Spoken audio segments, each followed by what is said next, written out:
बाहरी तौर पर समांतर, साधारण और सामान्य दिखने वाली हर वो कहानी जिसने इतिहास रचना चाहा, कठिन परिश्रम और कुछ नया रचने वाले इंसान के हिस्से ही आती है। आज की वो शख्सियत जो तारीफ की बिल्कुल मोहताज नहीं, राष्ट्र सेवा, राज्य सेवा और महकमे के आला मुकाम पर रहते हुए आज राजनीति में अपनी सेवा देने के लिए समर्पित है। मैं बात कर रहा हूँ राजस्थान सवाई माधोपुर के छोटे से कस्बे पुरा ज्वालंदा में जन्मे टीकाराम मीणा। प्रारंभिक शिक्षा एक कमरे वाली कच्ची स्कूल और उसके आंगन में लगे नीम के उस पेड़ के अभाव में पूरी हुई। माध्यमिक शिक्षा ने नदियां पार करवाई तो उच्च शिक्षा ने गांव फिर राज्य ही छुड़वा दिया। ये सारी कौतूहल और परिश्रम उन्हें राष्ट्रीय सेवा के विभिन्न पदों की नियुक्ति के बाद ही रुका। TR. Meena, former chief electoral officer of Kerala, director in prime minister office, संयुक्त सचिव सामाजिक न्याय मंत्रालय केरला प्रशासनिक सेवा में रहते हुए नेताओं, सरकारी ठेकेदारों में व्याप्त भ्रष्टाचार को मिटाने के बाद और तमाम पदों पर रहने के बाद आज ईमानदारी से जनता सेवा के लिए राजस्थान की राजनीति में समर्पित है। मेरा नाम उस टाइम रखा था आज का अभिमन्यु। अटैक हुए मेरे ऊपर चीफ मिनिस्टर के ऑफिस में दावा। कांग्रेस ज्वाइन करने का मतलब ये नहीं कि कांग्रेस का अंधभक्त हूँ मैं शशि थरूर की काई चेला हूँ। कट्टरवादिता इतनी आ गई, आप बीजेपी में तो कूट कूट के भरी हुई, इसके अलावा और बात ही नहीं करते। उसके आधार पे हिंदू मुस्लिम करके हिंदुओं का इनका ध्रुवीकरण कर जो इंडिया है वो अम्बेडकर की वजह। नहीं, ईवीएम से बिल्कुल छेड़छाड़ नहीं की जा सकती। खुद आडवाणी जी से मिली, मेरे खिलाफ शिकायत दर्ज करवा, जैसे कि जसकौर जी की बात तो नहीं, राहुल गांधी जी के ऊपर अटैक करके अपोजिशन लीडर आदमी मनमोहन सिंह जी, उनके साथ में उनकी आर्थिक सलाहकार परिषद में रहा। इसके लिए मैं शशि थरूर जी का बहुत बहुत आभारी हूँ क्योंकि वो अमेरिका से मैंने भैया इस्तीफा दे दिया। नमस्कार दोस्तों, आप सुन रहे हैं माइक पे जीतू भैया के साथ में, जहां बात होती है असली लोगों की, असली कहानियों की। आज के इस एपिसोड में खास ही मेहमान बुलाए गए हैं जो किसी परिचय के मोहताज नहीं है। इनकी कहानी शुरू होती है सवाई माधोपुर के बौली तहसील के एक छोटे से गांव पुरा ज्वालंदा से। एक साधारण परिवार में जन्म होता है। प्राइमरी तक की एजुकेशन जो होती है गांव में ही होती है। उसके बाद में 6th क्लास में पढ़ने के लिए भी इनको 6 किलोमीटर का सफर तय करना होता है। इतने साधारण परिवार से उठने के बाद पहले महाराजा कॉलेज जाते हैं जयपुर में, वहां से इनका मन नहीं लगता है। उसके बाद ये माधोपुर कॉलेज से बीए करते हैं। उसके बाद दिल्ली यूनिवर्सिटी से मास्टर्स करते हैं और फिर यूपीएससी की तैयारी करने के बाद ये पहले प्रयास में सफल होते हैं, पर रैंक कम आने की वजह से वो ज्वाइन नहीं करते हैं क्योंकि ग्रुप बी की सर्विसेज मिलती है। सेकेंड अटेम्प्ट देते हैं, उसमें IRTS मिलता है, लेकिन वो भी उनसे भी इनका दिल नहीं भरता है। थर्ड अटेम्प्ट में ये IAS बनते हैं केरला कैडर के। वहाँ पे जाके आप ढल नहीं पाओगे, तमाम तरह की बातें होती हैं, लेकिन उसके बावजूद वो जाते हैं केरला में, केरला कैडर के IAS बनते हैं। 32 साल अपना वहाँ पे सेवाएं देते हैं और एक अपनी अलग ही पहचान बनाते हैं, ईमानदारी वाली छवि। भ्रष्टाचार है उसके खिलाफ इन्होंने मुहिम चलाई। जैसे वहाँ की लिटरेसी रेट बहुत हाई है तो उस पे भी इन्होंने बहुत अच्छा काम किया। इन तमाम बातों पे इनसे अपन बात करेंगे। तो ये है टीकाराम मीणा जी, स्वागत है सर आपका। नमस्कार। सर, आपकी ये जर्नी बताती है कि आपने बहुत बड़ा संघर्ष किया।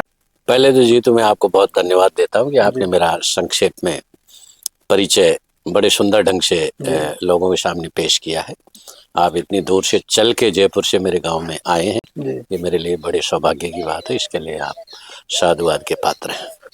और आप मेरा इंटरव्यू हिंदी में ले रहे हैं। हाँ जी। तो क्योंकि हिंदी से मेरा नाता करीब 30-35 साल तक कटारा केरल में मैं रहा और मलयालम और अंग्रेजी के अलावा दूसरी भाषा में थी नहीं। लेकिन ऐसा नहीं कि मुझे हिंदी नहीं आती, क्योंकि हिंदी मीडियम से मैंने पला बड़ा हूँ और यूपीएससी की एग्जाम भी मैंने हिंदी में ही दी थी। लेकिन 30-35 साल तक मेरा रिश्ता टूट चुका था। लेकिन रिटायरमेंट के बाद में फिर मुझे मौका मिला राजस्थान आने का। और जैसा कि आपने बताया कि मेरे गांव में, मैं छोटा सा गांव है ये, 50 घर का पूरा ज्वालंदा, यहाँ में पढ़ा। पढ़ने के बाद में फिर मैंने Sawai Madhopur higher secondary school से मैंने अपना बायोलॉजी में मैंने एडमिशन लिया था। तो मेरा पहला ड्रीम यही था कि भाई डॉक्टर बने। उन दिनों में 1980s में ये सपना होता था माँ बाप का कि बेटा डॉक्टर बने। उस टाइम IAS के बारे में ज्यादा सुनते नहीं थे, डॉक्टर इंजीनियर का ज्यादा था। डॉक्टर इंजीनियर का क्रेज ज्यादा था उन दिनों में। लेकिन मेरा जो मन शायद कहीं और था, क्योंकि इसके पीछे कारण ये था कि हमारे बड़े बड़े भाई साहब हैं रतन लाल जी, वो IPS में उनका सिलेक्शन हो चुका था 1970। तब तक आप 10th में थे? उनका जब 76 में जब हुआ सिलेक्शन, तो मैं शायद 11th या 12th। अच्छा, बायोलॉजी के छात्र। बायोलॉजी के उसमें। तो जैसा आपने बताया महाराजा कॉलेज मेरा एडमिशन हुआ, लेकिन मेरा मन नहीं लगा, मैं वापस आया। बीए मैंने सवाई माधोपुर से किया और उसके बाद मैं भाई साहब के पास में दिल्ली चले गए और दिल्ली यूनिवर्सिटी से मैंने पॉलिटिकल साइंस में अपना एमए किया। सौभाग्य की बात यह है कि आपने जैसा बताया, जैसे मैंने एमए फर्स्ट ईयर में जैसे ही एडमिशन लिया, उसी साल मैंने फर्स्ट अटेम्प्ट अपना सिविल सर्विस का भी मैंने अच्छा, यूपीएससी के लिए बिना कोचिंग या कोचिंग किया? बिना कोचिंग के मैंने दिया। Without coaching? कोचिंग में ले सकता था क्योंकि राउज का बहुत ही फेमस इंस्टीट्यूट था, मेरे लिए बिल्कुल मुश्किल नहीं था क्योंकि भाई साहब आईपीएस ऑफिसर था। मैं राउज गया और मैं कुछ मटेरियल वहां से जरूर लेके आया जनरल स्टडीज के, लेकिन मैंने कभी कोई क्लास अटेंड की नहीं। और पहले अटेम्प्ट में मेरा दिल्ली गवर्नमेंट भी जो दानिश ग्रुप भी सर्विस होती है जी, उसमें मेरा सिलेक्शन हुआ। और ज्वाइन मैंने जरूर किया था उसको, क्योंकि पैसे की मुझे जरूरत थी। मैंने दानिश सर्विस ज्वाइन किया, 1 साल मैंने ट्रेनिंग की और साथ साथ मेरी तैयारी भी चलती रही, क्योंकि सपना मेरा यही था कि मैं आईएएस बनूं, यूपीएससी निकालना, आप यूपीएससी निकालूं। और ये मैंने मेरी माँ को वचन दिया था कि चाहे कुछ भी हो जाए, लेकिन मैं तुम्हें कलेक्टर बन के दिखाऊंगा। अच्छा, ये मेरा अपनी माँ के साथ वादा था। लेकिन सर उस दौर की जैसे अपन बात कर रहे हैं, तो उस दौर में कलेक्टर का नाम पता होना ही, बनना तो एक अलग बात है, नाम पता होना ही कोई कलेक्टर चीज भी होती है। तो ये गाइडेंस कहाँ से मिला था आपके? जैसे आप कह रहे हो बड़े भाई भी आईपीएस थे, लेकिन इस तरह का गाइडेंस पहले कोई फैमिली में कोई पहले था? या हमारे भाई साहब बहुत ही जबरदस्त प्लेयर थे हॉकी के, और वो भी पढ़ने में बहुत ही इंटेलिजेंट। अच्छा, तो ये जो गाइडेंस आया बड़े भाई साहब से है। इंग्लिश लिटरेचर उनकी थी बहुत शानदार, उनकी अंग्रेजी और हिंदी पे भी अच्छा उनका कमांड था।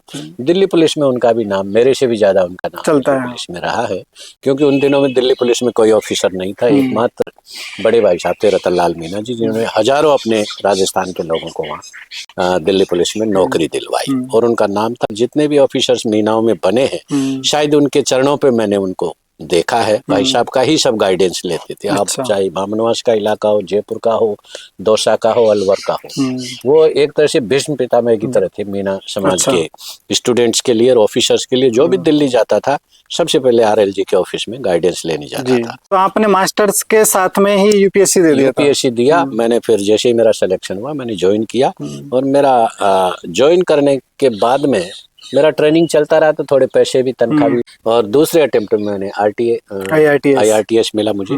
और सौभाग्य की बात यह है कि तीसरे अटेम्प्ट में ऐसा चमत्कार हुआ जो आपको बताते हुए मुझे गर्व है। सभी स्टूडेंट्स के लिए ये बहुत ही मायने रखता है, क्योंकि आपका डिटर्मिनेशन और आपकी ऑनेस्टी, इंटेग्रिटी और मेहनत अगर आप करेंगे और ईश्वर में आप विश्वास रखेंगे, अपने ऊपर विश्वास रखेंगे, तो आपको ईश्वर जरूर सफलता देंगे। उस दौरान 1987 की एग्जाम थी वो, और 1988 बैच मुझे मिला, क्योंकि 1987 की एग्जाम थी।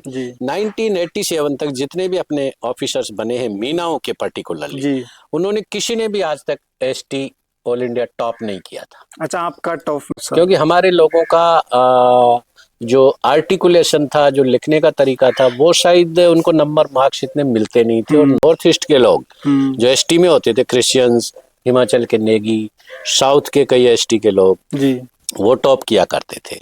तो सौभाग्य से मेरा पहला नंबर आया 87 की एग्जाम में, मैंने टॉप किया, जो अपने आप में एक बहुत बड़ी बात थी। बहुत बड़ी बात थी वो।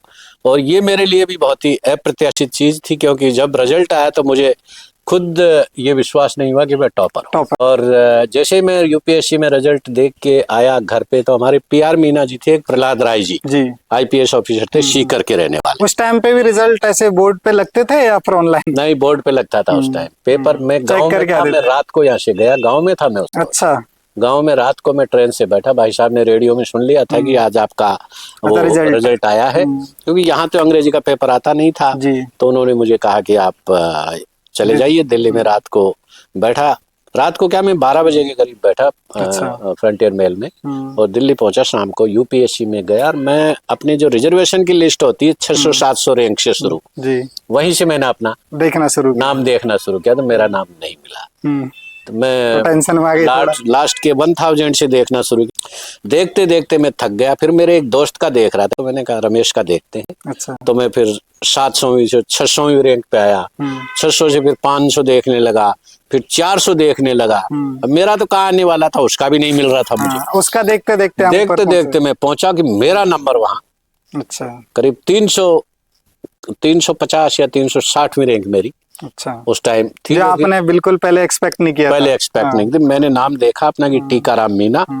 मैंने देखा टीकाराम मीना और भी हो सकता है कोई। फिर मैंने मेरा अपना रोल नंबर देखा 1505। अच्छा, मैंने कहा मैं ही हूँ। पहले जो निराशा मिली एकदम से इतनी ऊपर एकदम मतलब आप उस मोमेंट की जो खुशी है, क्योंकि एक लड़के को जब आई है सिविल सर्विस में वो मिलती है और वो भी उस सफलता, दौर में। उस दौर में मैं वहां से निकला। मेरी आंखों में आंसू थे जब वो रिजल्ट आया तब, और मैंने मेरी माँ को ही वो समर्पित कर दिया। अच्छा। ऑटो रिक्शा में बैठ के यूपीएससी से घर आया।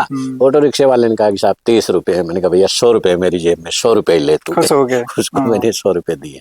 उसके बाद में मैं ट्रेनिंग में चले गया, लवासना। फिर लबासना चले गया। मुझे उम्मीद ये थी कि राजस्थान मुझे मिलेगा। अच्छा, मैं जैसे टॉपर था रैंक के अकॉर्डिंग, रैंक के हिसाब से। लेकिन दुर्भाग्य से राजस्थान में कुछ है गड़बड़, मुझे लगता है ये जो एलोकेशन में है। मेरी बेटी ने भी टॉप किया, उसको भी नहीं मिला। अच्छा, रैंक फर्स्ट रैंक थी ओवरऑल एसटी आपकी? मुझे नेचुरली मिलना चाहिए था। हाँ, क्योंकि जो एससी का टॉपर था दिल्ली से था, हमारा बैचमेट नरेंद्र को भी दिल्ली नहीं मिला था, उसको आसाम मिला, तो वो कोर्ट में गया फिर।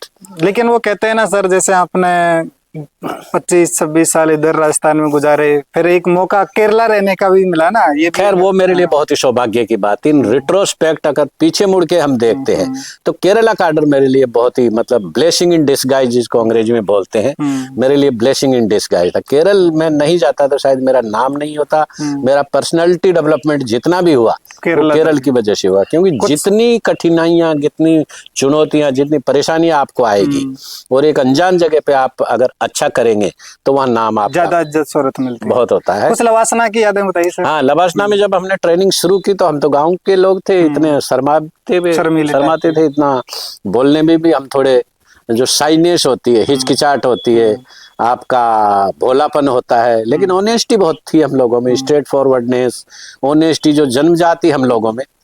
आर्टिकुलेशन भी इतना जबरदस्त नहीं था। तो वहाँ दूसरे जो स्टूडेंट्स आते थे आईआईटी कानपुर के, कोई बॉम्बे आईआईटी के, बड़े बड़े अच्छे घरों के, तो उनमें थोड़ा रहती थी। लेकिन हमने बड़े तरीके से अच्छी वहाँ ट्रेनिंग की।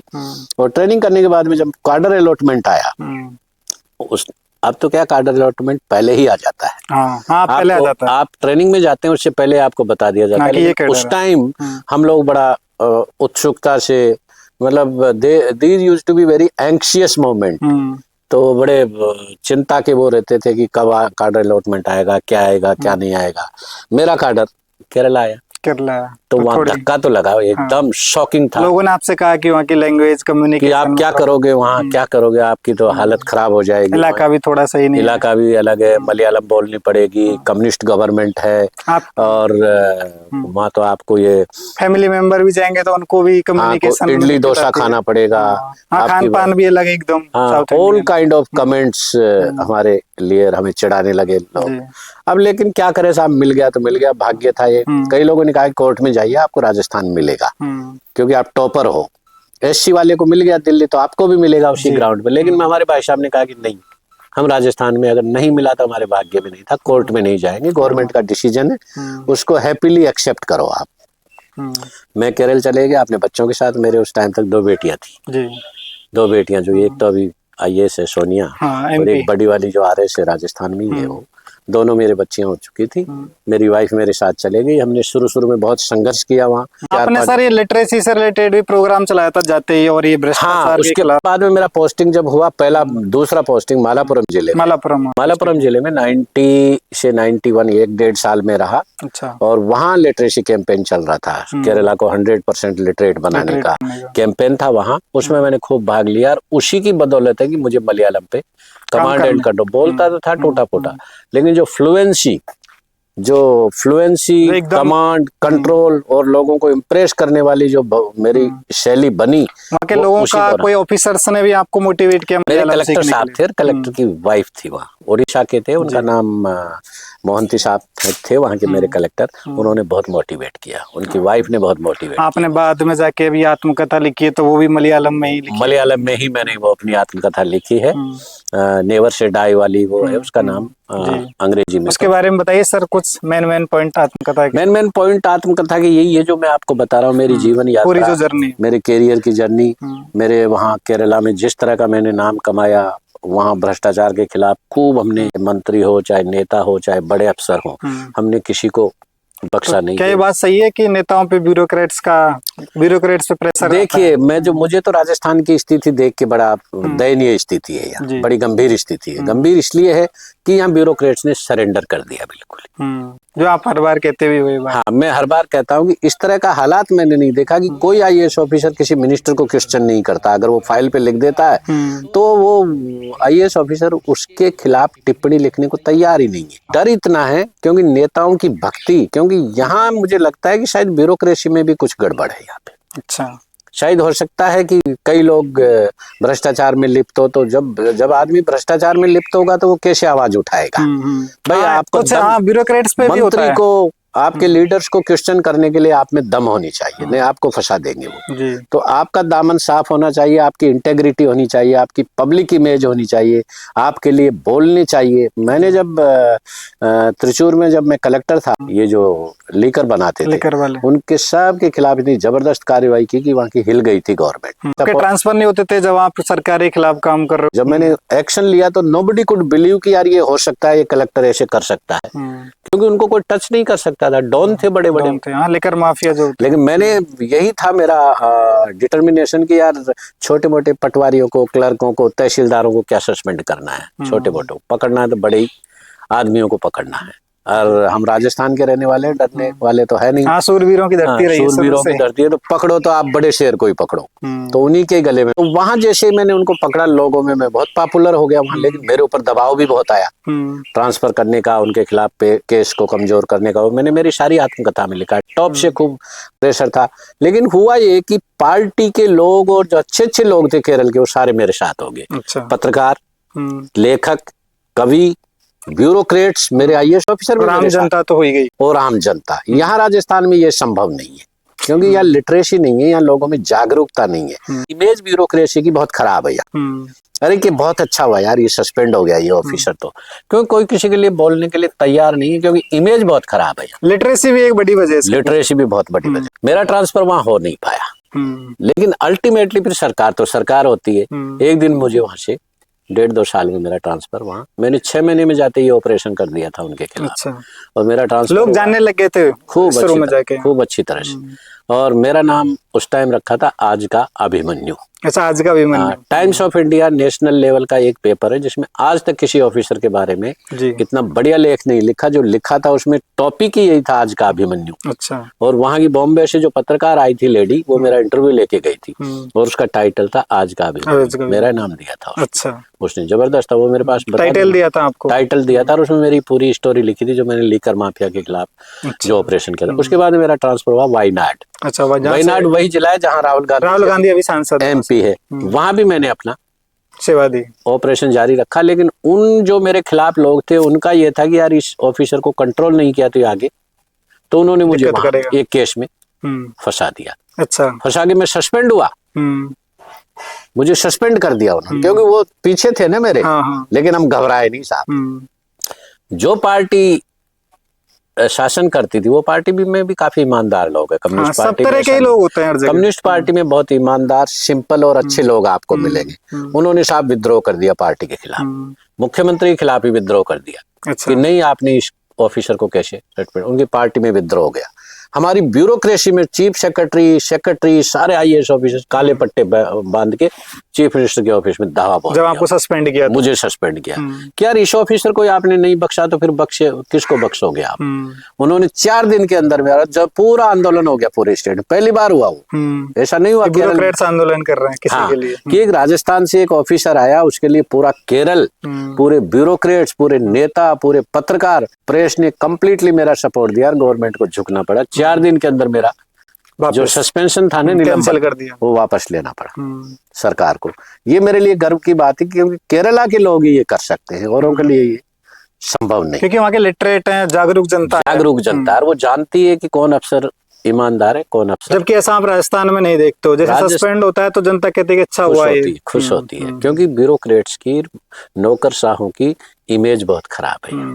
परसेप्शन है, ऑफिसर भी अच्छे ईमानदार भी होंगे यहाँ, लेकिन वो क्या है कि परसेप्शन ऐसा बना हुआ है कि सारे करप्ट है। ऐसा नहीं, आईएएस ऑफिसर यहाँ ईमानदार नहीं, कई लोग होंगे, लेकिन वो एक्शन इस तरह का ले और बताएं तब तो जनता को पता लगे जी। अंदर ही अंदर वो क्या कर रहे हैं, क्या नहीं कर रहे हैं, ये नहीं। और केरल में एक अच्छी बात ये है कि इतनी अच्छी और डेमोक्रेसी का सिद्धांत बहुत अच्छा चलता है। आप अपनी बात मंत्रियों तक, नेताओं तक प्रेस के माध्यम से आप पहुंचा सकते हैं जी। यहाँ प्रेस से बात करने से डरते हैं ऑफिसर्स। हाँ, इंटरव्यू देने से डरते हैं। इंटरव्यू देने से डरते हैं, जैसे तो कोई अपराध कर रहे हैं। आप कोई जनता की चीजें हैं उनके बारे ट्रांसपेरेंसी है ही नहीं, यहाँ कोई पारदर्शिता नहीं है। यहाँ जो मंत्री ने टूटा फोटा बोल दिया, नेताओं ने बोल दिया, वही बात जनता को पहुंचती है, दूसरा साइड पहुंचता है। दूसरा, या इंटेलेक्चुअल भी बहुत कम है जी। जो अब मैं टीवी पे जिस तरह की डिबेट देखता हूँ, मुझे हंसी आती है। मुद्दों की कोई बात नहीं, कोई बुद्धिजीवी वर्ग और तीसरा वर्ग नहीं है जो सरकार को क्वेश्चन कर सके, हिला सके। वहाँ ऐसे फिल्म के अडूर गोपाल, ये भी तो है ना सर, जैसे कोई अच्छी बातें कर रहा है उसको दिखाते भी तो नहीं है ना, दिखाते भी नहीं। ये भी मीडिया भी बाइस्ड है। वहाँ पत्रकार, साहित्यकार इतने जबरदस्त है, एक बयान में मुख्यमंत्री हिल जाता है। यहाँ तो जो भी नहीं रेंगती राजस्थान में तो बिल्कुल, क्योंकि वहाँ की जनता जागरूक है, लिटरेट है पूरी। उसके बाद भारत सरकार में मेरा डेपुटेशन हुआ और प्रधानमंत्री वाजपेयी जी थे उस टाइम, और मुझे वहाँ योजना आयोग में डायरेक्टर प्लानिंग, वो मेरे चेयरमैन थे। प्लानिंग कमीशन में डायरेक्टर रहा मैं, और मैंने जो भारत की पंचवर्षीय योजनाएं हैं, उस टाइम मैंने पंचवर्षीय योजनाएं, 2 पंचवर्षीय योजनाएं मैंने वहाँ बनवाई। इसलिए प्लानिंग का और रिसोर्स एलोकेशन का, फाइनेंशियल मैनेजमेंट का ये पूरा मेरे पास एक्सपीरियंस था। वाजपेयी जी चले गए 2004 में, उसके बाद में मनमोहन सिंह जी, उनके साथ में उनकी आर्थिक सलाहकार परिषद में रहा, प्रधानमंत्री कार्यालय में, एडवाइजरी काउंसिल में रहा मैं डायरेक्टर। ये मेरा सौभाग्य था। वाजपेयी जी और मनमोहन सिंह जी में देखें तो दोनों में किसके साथ काम? दोनों ही जबरदस्त थे, अपनी अपनी स्टाइल थी उनकी। जैसे दोनों की कुछ खूबियां बताइए। देखो, वाजपेयी जी तो बहुत ही बड़े स्टेट्समैन थे, कवि थे, बहुत ही बड़े राजनीतिज्ञ थे, साहित्यकार थे, और उनका व्यक्तित्व बहुत विराट था। मनमोहन सिंह जी का भी व्यक्तित्व है, वो बोलने में थोड़े हिचकिचाते थे, लेकिन उनसे अच्छा इकोनॉमिस्ट, अर्थशास्त्री और ईमानदार और जेंटलमैन आपको प्रधानमंत्री नहीं मिलेगा। इसलिए मनमोहन सिंह जी की अपनी स्टाइल थी। यदि आप दोनों में मैं कंपेयर कराना चाहूँ, वाजपेयी जी के साथ भी मैंने काम किया, मनमोहन सिंह जी के साथ भी काम किया, और मेरा दोनों के लिए आप यही मान लो 50-50 मान लो। लेकिन वाजपेयी जी का जो दूसरा व्यक्तित्व था, तो मैं ये 19-20 मानूंगा कि 20 वाजपेयी जी थे, 19 मनमोहन सिंह जी, एक का ही फर्क है। हाँ, यदि ज्यादा देखा जाए तो एज कंपैरेटिवली वो ज्यादा अच्छे थे। और मनमोहन सिंह जी उर्दू के बहुत ही तगड़े विद्वान थे, उर्दू जबरदस्त थी उनकी। और अर्थशास्त्री तो वो थे ही, भारत की अर्थव्यवस्था को जो खोला है, जो आज देश में विकास हो रहा है, प्रगति हो रही है, अर्थव्यवस्था उदारीकरण का जो उनकी टीम थी, मोन्टेक सिंह जी मेरे वाइस चेयरमैन रहे प्लानिंग कमीशन में, उनके साथ भी मैंने काम किया। मोन्टेक सिंह जी आलूवालिया। रंगराजन के साथ भी? रंगराजन जी मेरे चेयरमैन थे इकोनॉमिक एडवाइजरी काउंसिल में। और बाद में जो गवर्नर बने आरबीआई के, डॉक्टर डी सुब्बाराव जी, हाँ, डी सुब्बाराव, वो मेरे सेक्रेटरी थे। हम जैसे स्टूडेंट है, जैसे पढ़ते हैं रंगराजन के बारे में, सुब्बाराव के बारे में, नोटों पे नाम देखते हैं सुब्बाराव का, तो उसमें ही गौरवान्वित फील करते रहे। आपने उनके साथ काम किया है? सुब्बाराव जी से बढ़िया कोई आईएएस ऑफिसर मैंने अपनी जिंदगी में नहीं देखा। अच्छा, डी सुब्बाराव इतना जेंटलमैन। दफ्तर में हम काम करके वो बोलते थे, यार मीना तो जलेबी खाएंगे हम दोनों। अच्छा, हम दोनों जलेबी खाने जाते। नहीं, सेक्रेटरी और डायरेक्टर के बीच बहुत गैप होता है। हाँ। लेकिन मुझे एक छोटे भाई की तरह, छोटे बेटे की तरह मानते थे, क्योंकि मैं काम बहुत ईमानदारी से करता था। वसुंधरा जी भी जाती थी मिलने के लिए रंगराजन जी से, मुख्यमंत्री आते थे, आईएएस ऑफिसर्स आते थे, ऐसे बैठे रहते थे हमारे पास। तो हमारा सभी से मेरा काम कोऑर्डिनेशन का था, सभी मिनिस्टर्स के साथ, सभी मंत्रालयों के साथ। तो वो मैंने बड़ी जबरदस्त तरीके से वहाँ किया, क्योंकि मेरा कोऑर्डिनेशन का, लीडरशिप का, कम्युनिकेशन का बहुत अच्छा था मेरी पकड़। तो वहाँ वो बहुत खुश हुए मेरे, और मुझे विदेश बहुत भेजा उन्होंने। डी सुब्बाराव ने, रंगराजन जी ने भी भेजा, मोन्टेक सिंह जी ने भी भेजा। वाजपेयी जी के टाइम मैंने 20 देशों के विदेश यात्रा। बेस्ट लीडर कौन हो सकता है? क्या क्या क्वालिटी होनी चाहिए बेस्ट लीडर? लीडर की सबसे बड़ी क्वालिटी होती है उसकी विश्वसनीयता, उसकी क्रेडिबिलिटी। और वो क्रेडिबिलिटी बनती है उसके ट्रैक रिकॉर्ड से, उसके शब्दों में, रिएक्शन में बिल्कुल ही डिफरेंस नहीं होना चाहिए। जो वो कहता है वही वो होना चाहिए, दरअसल होना चाहिए। फिर उसकी ऑनेस्टी, इंटेग्रिटी, कि आपकी कथनी और करनी में अंतर नहीं होना चाहिए। अंतर नहीं होना चाहिए। Then he should be a good speaker also, communicator होना चाहिए बहुत ही अच्छा, इंस्पायरिंग जिसको बोलते हैं, कि आप जब बोलते हो तो आप दूसरों को इंस्पायर करते हैं। एक ऐसा मरा मरा बोलेगा तो कुछ मजा नहीं आएगा। जो मोटिवेशनल स्पीकर होते हैं वो यही तो कमाल करते हैं। इसलिए लीडर की जो वाजपेयी जी की कम्युनिकेशन शैली आप देखो, बहुत गजब। इसीलिए मैं कह रहा हूँ आपको कि मनमोहन सिंह जी में और उनमें ये फर्क था। आप मोदी को देखिए, चाहे वो झूठ कितना भी बोलते हो, लेकिन इतना जबरदस्त तरीके से बोलते हैं कि लोगों में जोश आ जाता है। कांग्रेस में भी कई लीडर्स मैंने, कम्युनिस्टों में मैंने तो देखे हैं। हमारे अभी एक मुख्यमंत्री जी मर गए, अच्युतानंदन जी, वो बोलते क्या थे, वो बोलते वक्त जैसे गाना गा रहे हैं ऐसे बोलते थे, वो लोगों में जोश आ जाता था। तो बोलने की कला, और अंट शंट नहीं बोलना, आप ऐसी चीजें बोलो शानदार जिससे लोगों का ज्ञान बढ़े, लोगों को सीखने को मिले, और उसका वो फ्लो कैसा है, फ्लो कैसा है उसका।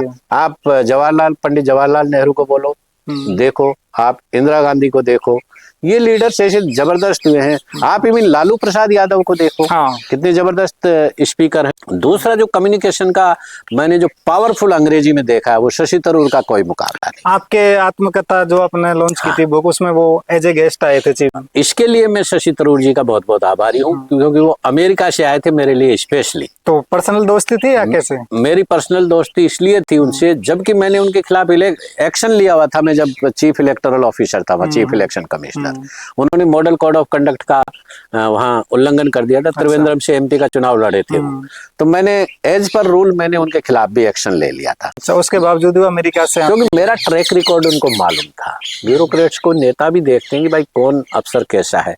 तो मेरा पहले तो सीएम ने कहा कि आप, सीएम एग्री हो गया था कि मेरी बुक का रिलीज वही करेंगे। लेकिन चूंकि उनकी पार्टी के खिलाफ मेरी कुछ, खिलाफ तो क्या थी, मैंने कुछ मेरी आत्मकथा में जो चीजें हुई एक्सप्लेन किया था, वो लिख दी थी। तो कुछ लोगों ने या प्रेस में इस तरह की चीजें आ गई कि देखो इसने तो ये लिख दिया, तो सीएम फाइनली एग्री था। लेकिन उनकी पार्टी के लोगों ने कहा कि यार सीएम जाएगा तो ये अप्रूवल माना जाएगा, इसका जो कमेंट है ये है। तो सीएम ने फाइनली मना कर दिया था। कोई और एंगेजमेंट थे उनके। फिर बाद में दूसरा हमारे लिए ऑप्शन था शशि थरूर। मुख्य चुनाव आयुक्त था वहां, तो मेरे दफ्तर में आते रहते थे शशि थरूर साहब, और भी नेता, कई नेता आते रहते थे, मेरी दोस्ती थी उनसे। तो उनको मैंने आग्रह किया, तो उन्होंने कहा कि मीना, दो I am not in India, I am in America right now, but since you have called me, I will definitely come. You tell me when I should come. मैंने कहा sir, you tell me about your convenient date. Whichever date is convenient, accordingly we decided to, release the book on a particular date. Shashi Tharoor साहब आए वहाँ, और उन्होंने क्या सुना होगा उनका स्पीच मेरे बारे में। उन्होंने बोला था, उन्होंने बोला था कि टीआर मीना जैसे ऑनेस्ट लोग इस ब्यूरोक्रेसी में हो जाए, इनसे अच्छा मैंने ऑनेस्ट और स्ट्रेट फॉरवर्ड ऑफिसर नहीं देखा। And I am proud of him, and we should have such bureaucrats in the government. वो बुक रिलीज हुई, और विद इन मतलब 1 घंटे में 200 कॉपियां वहीं ऑन द स्पॉट। ठीक है, उसका 3रा एडिशन निकला वहाँ, क्योंकि मोटिवेशनल भी थी वो। There were lot of things which is very useful for the students. उन्होंने पढ़ी, केरला के लोगों ने, केरला के बच्चों ने पढ़ी। केरला का एक भी कोई यूनिवर्सिटी, कॉलेज या स्कूल ऐसा नहीं है जिसमें मैंने मोटिवेशनल लेक्चर ना दिया। दुर्भाग्य से राजस्थान में तो अब अंधेर नगरी चौपट राजा है, यहाँ का स्टैंडर्ड बच्चों का। आई थिंक केरला से अगर कंपेयर करो तो कहीं नहीं टिकते यहाँ के लोग। आप मेहनत करके आईएएस भी बन जाओ, उसके बाद में भी आपका जो कम्युनिकेशन स्किल्स है, you should be a powerful communicator. IAS बनने के बाद में people will look up to you, आपकी तरफ देखते हैं कि आपसे मैं क्या सीख सकता हूँ। तो वो इंस्पायर करने की, मोटिवेशन करने की, वो आप में आर्ट होनी चाहिए एज ए ऑफिसर। और मैंने ये केरला में ही सीखा है, यहाँ होता तो शायद मैं भी नहीं। पर वो लिटरेसी का बात वहीं पे आके टिकती है ना सर। जैसे आप कहो कि इतना, जैसे शशि थरूर ने आपके बारे में बोला, हाँ, कि इतने अच्छे ब्यूरोक्रेट्स हैं, ये तभी पॉसिबल है ना जब जैसे आपको उन्होंने निष्कासित किया वहां से, हाँ, तो वहाँ जनता आपके पक्ष में आगे खड़ी हो गई। तो ये जनता पे भी निर्भर करता है ना। जनता पे भी निर्भर करता है, क्योंकि जनता वहाँ की, केरला की, इसलिए तो केरला सबसे आगे। आप ह्यूमन डेवलपमेंट इंडेक्स रेट देखिए, आप जो मानव विकास सूचकांक बोलते हैं उसको हिंदी में, उसमें देखिए केरला की लिटरेसी, हेल्थ सेक्टर और सोशल सेक्टर में, और वेलफेयर स्कीम्स जितनी केरला में है गरीब लोगों के लिए, शायद कहीं भी नहीं। उनके लीडर्स को मैंने देखा है, ऑटो रिक्शा में आके वो ऑफिस में आ जाते हैं वहां के मंत्री। जी। आपको सुबह चाय पीते हुए मिल जाएंगे वो आपको किसी भी चाय की थड़ी पे। यहाँ का कोई मंत्रियों को शर्म आती है, यहाँ तो लाल बत्ती से नीचे ही नहीं उतरते हैं जैसे तो बहुत बड़े महाराजा है, क्योंकि राजस्थान की ट्रेडिशन ऐसी है, महाराजा ट्रेडिशन है यहाँ पे। ब्यूरोक्रेट्स में भी वही एटीट्यूड है यहाँ पे। तो सर जैसे कंपेयर करूँ तो जन्मभूमि से ज्यादा लगाव है या कर्म भूमि से ज्यादा प्यार? जैसे आपकी बातों से ऐसा दिख रहा है लगाव ज्यादा कर्म भूमि। देखिए मुझे कर्म भूमि से बहुत ज्यादा लगाव है, केरल से। अभी भी मैं अगर नहीं आता ना यहाँ, मुझे रोजाना वहां से मैसेज आते हैं बुलाने के प्रोग्राम्स। अच्छा, अपन शूट कर रहे हैं आपके घर पे बैठ के गांव में, पूरा जालंधर। हाँ। यहाँ मैं देख रहा हूँ काफी सालों से आप इधर ही रह रहे हो गांव में। यहाँ रहने के पीछे क्या वजह? काफी साल तो नहीं हुए, लेकिन मेरी ये जन्मभूमि है, मेरे लोग हैं यहाँ, परिवार है, गांव वाले हैं, तो थोड़ा इजी ज्यादा हूँ मैं यहाँ। ज्यादा मतलब मुझे भाग दौड़ नहीं है यहाँ पर, सभी प्यार और सम्मान से हमें। सर आप ऑक्सफोर्ड गए, लंदन स्कूल ऑफ इकोनॉमिक्स गए, कैम्ब्रिज गए, आप वहाँ की यूनिवर्सिटियों के मैं कंपैरिजन करूँ, आप कह रहे हो मैंने केरला में ऐसी कोई यूनिवर्सिटी नहीं है जहाँ पे अपने व्याख्यान नहीं दिए। वहाँ की यूनिवर्सिटीज में इंडिया की यूनिवर्सिटीज में क्या डिफरेंस? रात दिन का फर्क है। You can not compare the Apple with the orange. वाह, इतना डिफरेंस? बहुत डिफरेंस, कहीं नहीं टिकती। केवल जेएनयू और दिल्ली यूनिवर्सिटी, दो यूनिवर्सिटीज में जैसे बड़े इंटेलेक्चुअल मिलेंगे आपको, प्रोफेसर्स मिलेंगे, इंटेलेक्चुअल डिस्कशंस होंगे, अच्छे लोगों को आप बुलाएंगे, अच्छे लोगों की पहचान है उनको, क्योंकि ज्ञान आप वहीं दे सकते हैं जहाँ लेने वाले की उत्सुकता हो। हर जगह आप ज्ञान बांटेंगे तो कोई फायदा नहीं। सुनने वाला ज्ञान, नॉलेज लेने के लिए कृष्ण और अर्जुन का जो संवाद है उसमें यही था कि भाई योग्य पात्र होना चाहिए, तभी तो आप उसको कुछ बता पाएंगे। अयोग्य लोगों को तो समझ में ही नहीं आएगा, उनको तो पहचान ही नहीं कि इस आदमी के अंदर है क्या। जैसे लंदन स्कूल ऑफ इकोनॉमिक्स है या ऑक्सफोर्ड है, कैम्ब्रिज है, यदि अपन चाहें कि यहाँ पे ये इम्प्लीमेंट किए जाने चाहिए ये बदलाव, तो क्या आप सजेस्ट करो यहाँ पे ये भी होना चाहिए जो वहाँ पे है? देखिए जिस तरह की quality of teachers, quality of professors, हमारे लोग मतलब अगर आप बेंच मार्क पे रखो 1 से 10 के बीच में, तो उनको तो मैं 10 से 10 नंबर दूंगा जी। जो ये यूनिवर्सिटीज विदेशी आपने बताई, हमारे 1-2 पे भी नहीं टिकती। क्या कंपेयर करोगे आप? जिस तरह की क्वालिटी टीचर्स की है, आपके टीचर्स को मेरे सामने खड़ा कर दो ना इंटरव्यू में, राजस्थान के 2-4 प्रश्न पूछने दो उनको। You should be prepared to face the questions and answer and satisfy the people. आप नीचे वाली क्वालिटी के लोगों से डिस्कशन करते रहोगे, वहीं करते आपका स्टैंडर्ड बढ़ेगा ही नहीं। आपने बेंचमार्क इतना नीचा रखा हुआ है कि आपकी क्वालिटी बढ़ेगी नहीं। वो टीचर्स अगर उन बच्चों को पढ़ाएंगे तो क्या, अफसर बनने से कुछ नहीं होता। There are lot of other things in life where you can make a difference. Rajasthan में देखिए आप, राजस्थान के बच्चे, राजस्थान के स्टूडेंट्स स्पोर्ट्स में अगर उनको बढ़ाया जाए तो मैं कहता हूँ कि गोल्ड मेडल ले आए कईयों में, दौड़ में, स्विमिंग में। लेकिन अपॉर्चुनिटी नहीं देते ना, कोई अपॉर्चुनिटी नहीं है। फिर भी अब तो कांग्रेस गवर्नमेंट ने जैसे ग्रामीण ओलंपिक कराए थे, इनसे कुछ तो बदलाव है? नहीं, मुझे नहीं लगता कोई, वो तो लेकिन एक शुरुआत के तौर पे बिल्कुल ड्रामा था। बिल्कुल। तो आपने तो कांग्रेस ही ज्वाइन किया हुआ है? कांग्रेस ज्वाइन करने का मतलब ये नहीं कि कांग्रेस का अंधभक्त हूँ मैं, शशि थरूर का ही चेला हूँ मैं। अच्छा, जैसे जो भी गलत है तो मैं बोलता हूँ भाई। मुझे कोई लोभ लालच नहीं है कि मुझे नेता नहीं बनना है। मुझे बनाए तो बनाए, ना बनाए तो ना बनाए, लेकिन मेरी पॉपुलैरिटी का अगर कांग्रेस फायदा उठाना चाहती है तो वो बात उनको समझनी चाहिए। मेरे कोई लोभ लालच है नहीं।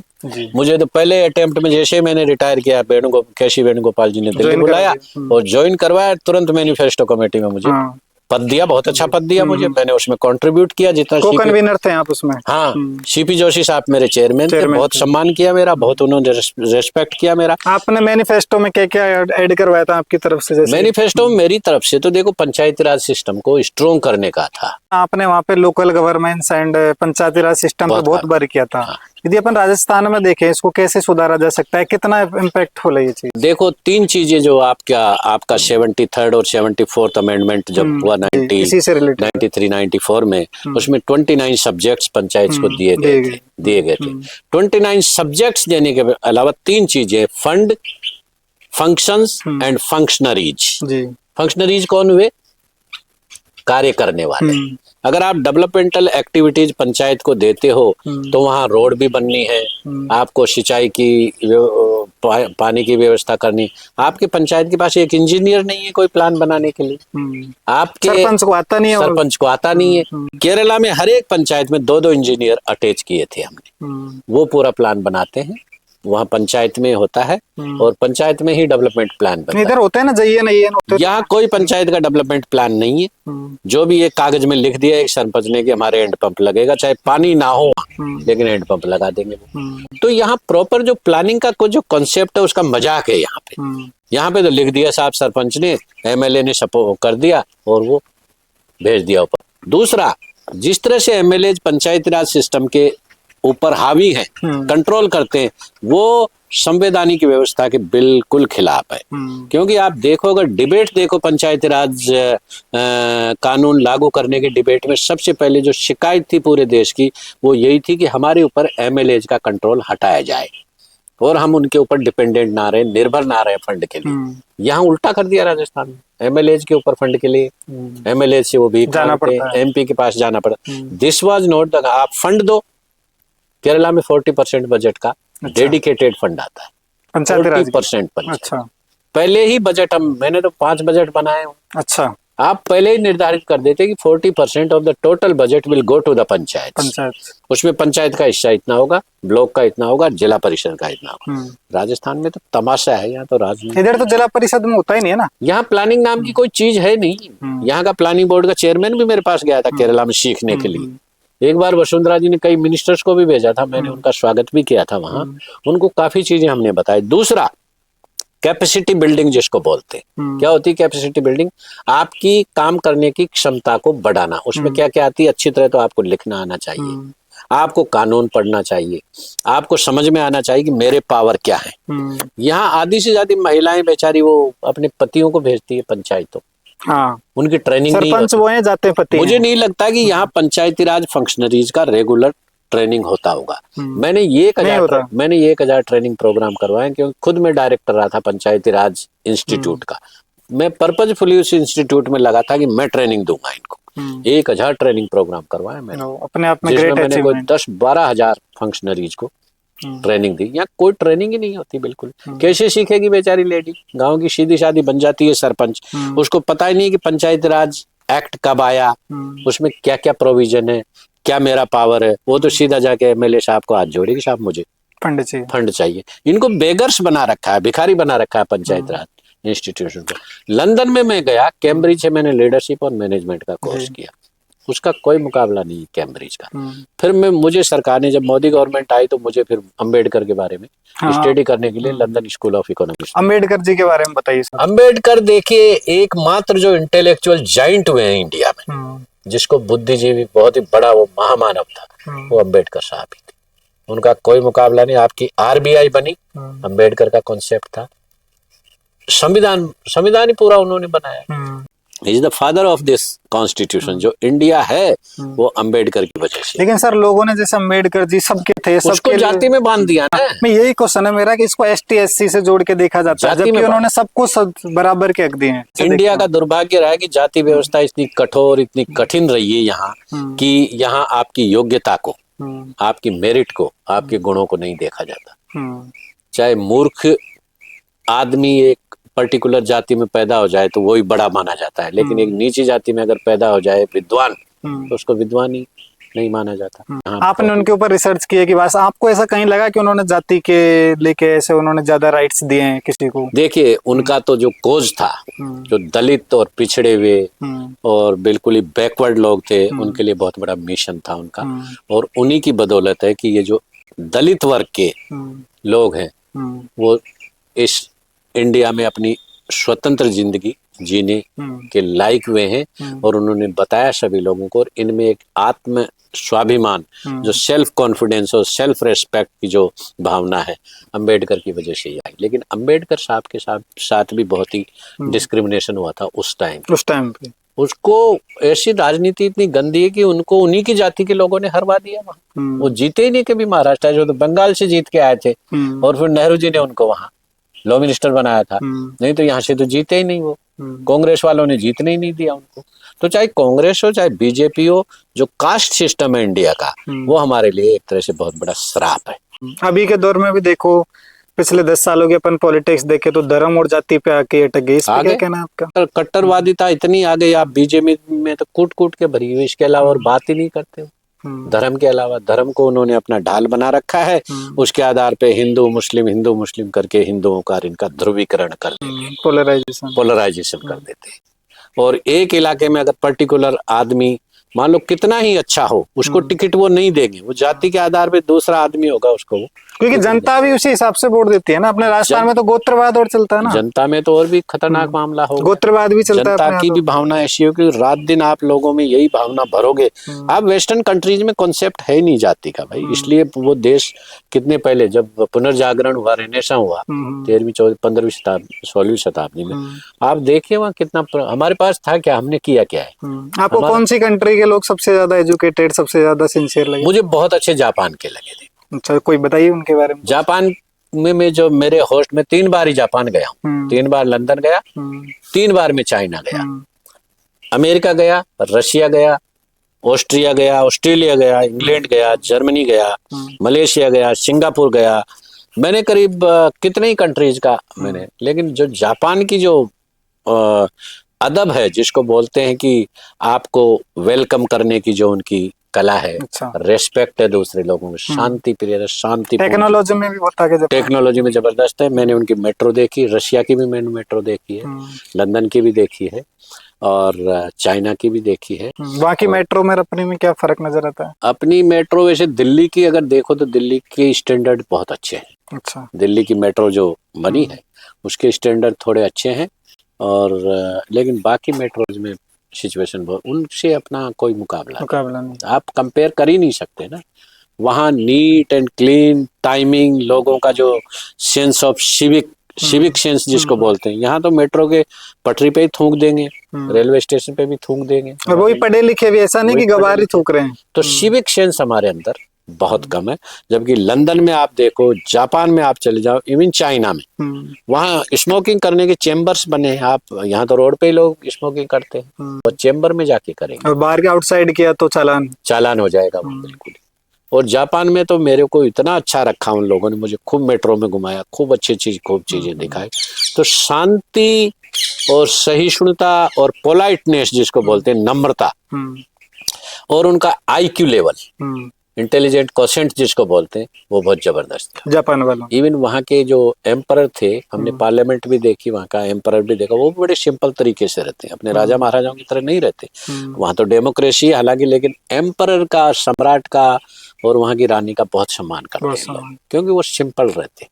जबकि अपने इंडिया में अपने दिखावा बहुत है, अपने तो उसमें रहते हैं, बड़े ठाट से रहते हैं। अभी भी जैसे अभी हाई कोर्ट का भी एक वो आया था कि प्रिंसेस और महाराजा ना लगाए, लेकिन अभी भी अपने आप को दरबार साहब, ठाकुर साहब, महाराजा साहब ये बोलने में उनको बड़ा वो लगता है। हमारे लोग भी ऐसे ही बोलते हैं, फिर उनको हमारे लोगों में भी वो जो सब सर्विएंट बोलते हैं ना, एटीट्यूड, सर्वाइल एटीट्यूड, दासता की भावना कई लोगों में है, अभी भी करते हैं राजस्थान में।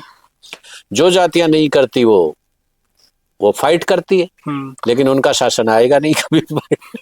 सर, आप केरला के भी चीफ इलेक्शन कमिश्नर रहे थे, आपने EVM पे भी रिसर्च किया था कि वोट चोरी वाला जो मुद्दा चलता है वास्तव में सही है कि EVM से छेड़छाड़ की जा सकती है? नहीं, EVM से बिल्कुल छेड़छाड़ नहीं की जा सकती। जहां तक मेरा अनुभव है, मैंने कई इलेक्शन करवाए और मेरी देख रेख में ही मैंने लोकसभा और विधानसभा के चुनाव करवाए, तो मैं तो डायरेक्ट कंट्रोल में था उसको। हाँ, कई बार EVM खराब हो जाती है तो उसको रिप्लेस किया जाता है, उसमें रिपेयर नहीं करते उसको। अच्छा, ये नहीं EVM कभी रिपेयर नहीं होती? नहीं, कभी रिपेयर नहीं होती। अगर उसमें कोई टेक्निकल स्नेग आ गया तो वहाँ इंजीनियर आता है, अगर वोटिंग रोक देते हैं और उसको सीधा रिप्लेस होता है। इसीलिए रिजर्व में रखी जाती है करीब 10-15% EVMs। दूसरा, जहां तक ये वोट चोरी का मामला, ये अब पॉलिटिकल ज्यादा है इसमें। जो सच्चाई है वो मेरे ख्याल से ये तो अब जांच का विषय है। राहुल गांधी जी अगर ये कह रहे हैं तो उनके पास कुछ ना कुछ साक्षी हो, वो सबूत के साथ ही आया ना, जैसे एक ही नाम से कई जगह वोटर ID किसी घर में ये होता है। ये बिल्कुल मैं भी मानता हूँ कि ये चीजें होती है। जैसे एक कमरे का घर है, उसमें 70 लोगों का वोटर है। बिल्कुल होता है, बिल्कुल कई बार होता है। क्या कहना? कई बार होता है, एक शहर में अगर ये कमरे में कई मजदूर रह रहे दूसरी जगह से आके, उनका नाम वहाँ डाल देते हैं और वो डालते हैं, लोकल लीडर ही डालते हैं, भले वहाँ के वोटर नहीं है, वो होती है, गड़बड़ होती है। लेकिन वो बड़ा दुर्भाग्यपूर्ण है अगर ऐसा होता है तो। अदरवाइज वोटर लिस्ट बड़ी ट्रांसपेरेंट तरीके से बनाई जाती है, ऐसा नहीं कि गुप्त तरीके से, पूरे पारदर्शिता के साथ वोटर लिस्ट बनाई जाती है। आपको खूब मौका मिलता है ऑब्जेक्शन करने का, आपको अपना क्लेम देने का। डिलीशन होगा, किसी का नाम हटाया जाएगा तो उसको नोटिस दिया जाएगा, ये रूल है। और नोटिस BLO उसके घर पे एक बार नहीं मिला तो दूसरी बार जाएगा, दूसरी बार नहीं तो उसके घर पे वो चिपका के आएगा। तो अपॉर्चुनिटी है, प्रॉपर अपॉर्चुनिटी, उसको उचित अवसर दिया जाता है। दूसरा है कि पॉलिटिकल पार्टीज को जब लिस्ट बनती है वोटर लिस्ट, तो उसका ड्राफ्ट दिया जाता है। जब ड्राफ्ट देते हैं, दुर्भाग्य से सबसे बड़ी इसमें जो राहुल गांधी जी उठा रहे हैं उसमें यही कमी है कि भाई आपको जब ड्राफ्ट लिस्ट दी जाती है उस टाइम आप ऑब्जेक्शन क्यों नहीं करते। 1 महीने का टाइम दिया जाता है, आपके सारे उनको लगा दीजिए, आप ब्लॉक लेवल पे, बूथ लेवल पे, पंचायत लेवल पे कार्यकर्ताओं को लगा दो और उनको बोलो कि भैया ये तुम्हारे इलाके की वो है। लेकिन वैसे कहते हैं ना सर, इसको हार्ड कॉपी के फॉर्म में दे रखा है, जबकि इसको सॉफ्ट कॉपी डिजिटल फॉर्म में दे तो हमें वो इलेक्शन कमीशन ये कर सकता है, क्यों नहीं। इलेक्शन कमीशन को इस बारे में सोचना चाहिए। अगर हार्ड फॉर्म में अभी दिया जाता है, उसको सही से एक्सेस नहीं कर सकते, उसकी रिसर्च नहीं कर सकते। हाँ, इलेक्शन कमीशन की वेबसाइट तो विश्वसनीयता यदि वो दे दें तो विश्वसनीयता तो बनी रहे ना। हाँ, इलेक्शन कमीशन की जो अप्रोच है उसमें जरूर खामियां हैं। जैसे अगर डिजिटल मांग रहे हैं तो डिजिटल दे देना चाहिए, उसको ओपन करना चाहिए, उसमें ट्रांसपेरेंसी होना चाहिए। बाकी इलेक्शन कमीशन एक कॉन्स्टिट्यूशनल अथॉरिटी है, उसमें बैठने वाले अधिकारी भी बड़े अच्छे अधिकारी होते हैं। अगर इस तरह की कोई बात आती है तो उनको पूरे पॉजिटिव वे में, नहीं कि वो डिफेंसिव नहीं होना चाहिए उनको। They should be proactive.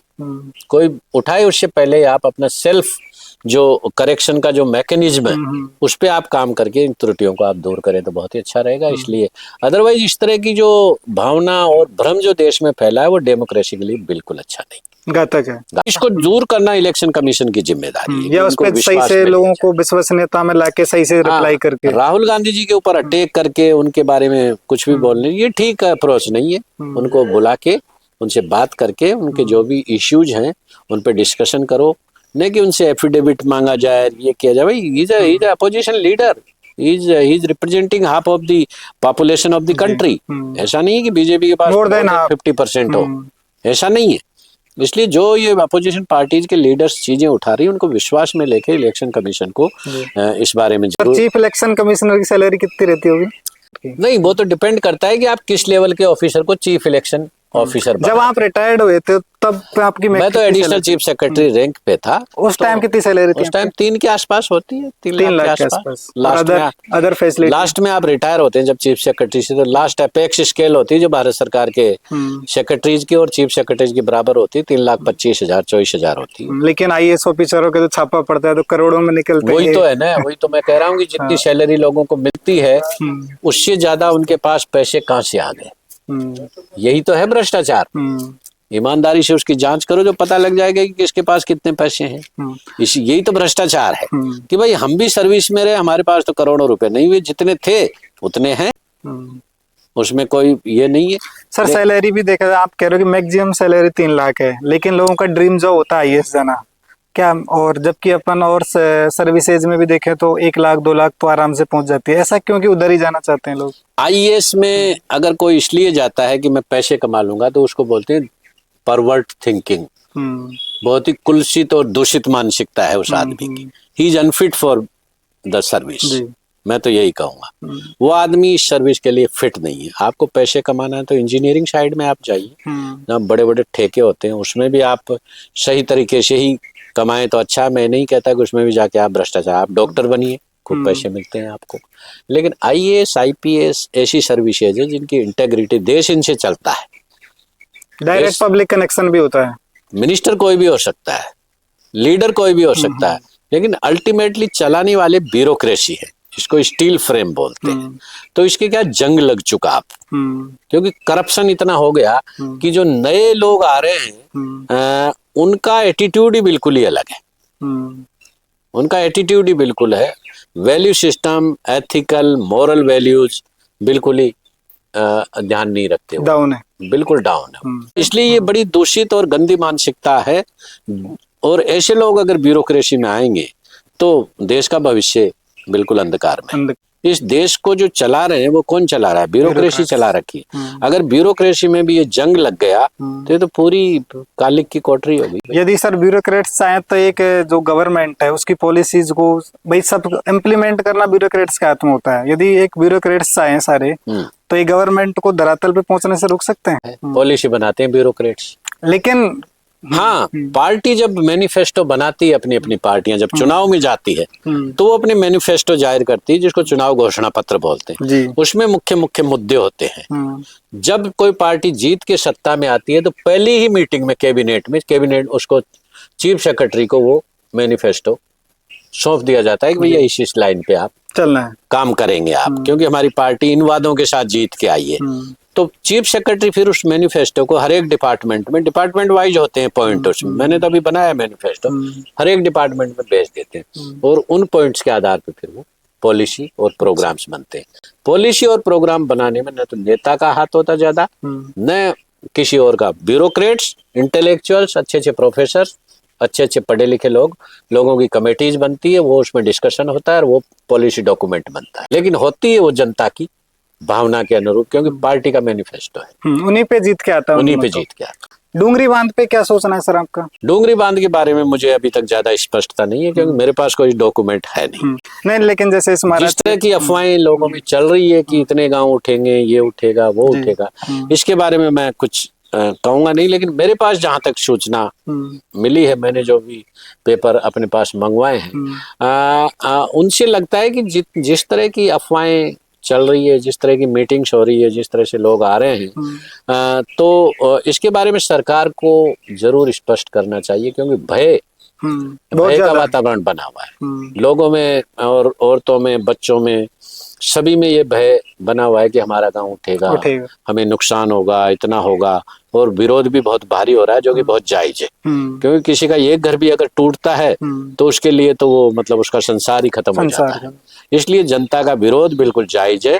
दूसरा, सरकार की तरफ से कोई भी जिम्मेदार आदमी, कलेक्टर हो, इसका सेक्रेटरी हो, मुख्य सचिव हो, उनको स्पष्ट रूप से इस बारे में अपना बयान जारी करना चाहिए। क्योंकि अभी जो पेपर में आ रहा है वो हियर से बोलते हैं, उसने कि इसने वहां ये कह दिया, उसने यहाँ ये कह दिया, उसने यहाँ ये, इससे और भी ज्यादा असमंजस की स्थिति। ये क्या में मुआवजा वाली भी बात आती है सर, जैसे कि वही ग्रामीण परिवेश में होता है ना कि खुद की जमीन दूसरे के नाम भी होती है, अब मुआवजा तो उस हिसाब से है कि जमीन नाम किसके। मुआवजे से आपके जो घाव लगा है गहरा, उससे बड़ी बात है कल्चर कोई पूर्ति नहीं होगी उसकी। मुआवजा कोई बड़ी बात नहीं है, कितना भी दे दे। लेकिन एक आदमी घर छोड़ के, गांव छोड़ के दूसरी जगह जाता है, वो शौक और वो धक्का और वो गंभीर आघात, जो उसको मानसिक आघात लगता है, उससे वो उभर नहीं पाएगा। पैसे से आप सुविधाएं कर सकते हैं, लेकिन अपनी जमीन से उखाड़ के किसी दूसरी जगह पे अगर लोगों को भेज दिया जाए तो ये बहुत बड़ा गंभीर आदिवासी कल्चर पे भी इफेक्ट आएगा। आदिवासी ही नहीं, सारे लोग हैं इधर। इसमें जो डूंगरी बांध की चपेट में आ रहे हैं वो सभी जातियों के लोग आ रहे हैं। इसलिए लोगों का गुस्सा, लोगों का रोष और लोगों का आंदोलन बिल्कुल जायज है, और सरकार को इसके बारे में स्थिति स्पष्ट करनी चाहिए कि कितने गांव डूब में आ रहे हैं, कितने गांव उठेंगे। अभी तो बयान इधर उधर के बयान आ रहे हैं। सर आपने इतनी दुनिया देखी, इतने देश घूमे, यदि मैं कंपैरिजन आपसे कराना चाहूँ कि कौन ज्यादा पावरफुल है, पॉलिटिशियन, जज और ब्यूरोक्रेट्स में से कौन ज्यादा पावरफुल मानते हो? देखो, आपने तीनों विंग बता दिए, ठीक है। जहां तक संवैधानिक व्यवस्था का सवाल है, जुडिशरी, एग्जीक्यूटिव और पॉलिटिकल एग्जीक्यूटिव, तीनों के अपने अपने क्षेत्राधिकार है और अपने अपने क्षेत्र में तीनों ही बहुत पावरफुल है। लेकिन वो उनकी सीमाओं को लांघना शुरू कर दिया, क्योंकि जुडिशरी ने भी बहुत इंटरवेंशन कर दिया। किसमें? गवर्नमेंट के कार्यों में। क्यों? क्योंकि गवर्नमेंट डिसीजन लेती ही नहीं। डिसीजन नहीं लेती है तो फिर लोग कोर्ट में जाते हैं, क्योंकि निर्णय समय पे करना, टाइम पे करना, लोगों के मुद्दों को, लोगों के हितों को ध्यान में रखते हुए, अगर गवर्नमेंट कोई पर्टिकुलर इश्यू पे, पर्टिकुलर मुद्दे पे अगर निर्णय ले लेती है तो कोर्ट का इंटरवेंशन नहीं होगा। लेकिन कोर्ट का इंटरवेंशन हो रहा है, क्योंकि इसी को तो बोलते हैं जुडिशियल ओवररीच, एक अंग्रेजी में शब्द है, जुडिशियल ओवररीच हो रहा है। उसका क्रिटिसिज्म भी हो रहा है कि जुडिशरी हस्तक्षेप कर रही है, लेकिन हस्तक्षेप इसलिए कर रही है कि आप निर्णय नहीं ले रहे हो, आप निष्क्रिय हैं, कंपैरिजन करें कौन ज्यादा पावरफुल है भाई? देखो पावर पॉलिटिशियन चाहे तो जज को चेंज भी कर सकता है। नहीं, पॉलिटिशियन नहीं कर सकता, बिल्कुल नहीं कर सकता, जज को टच नहीं कर सकता, क्योंकि जुडिशरी वो बिल्कुल अलग सिस्टम में है, वो रूल्स में है, लेकिन नहीं, फिर नहीं, भी हाथ में नहीं, तो नहीं, वो तो अगर जुडिशरी इतनी कमजोर है कि वही पॉलिटिशियंस के आगे नाचने लग गई तो वो हटाएंगे ही उनको, उनका अपना तरीका हटाने का। लेकिन पॉलिटिशियंस का कोई कंट्रोल नहीं है जुडिशरी पे। पॉलिटिकल एग्जीक्यूटिव सेपरेट विंग है, जुडिशियल विंग सेपरेट है।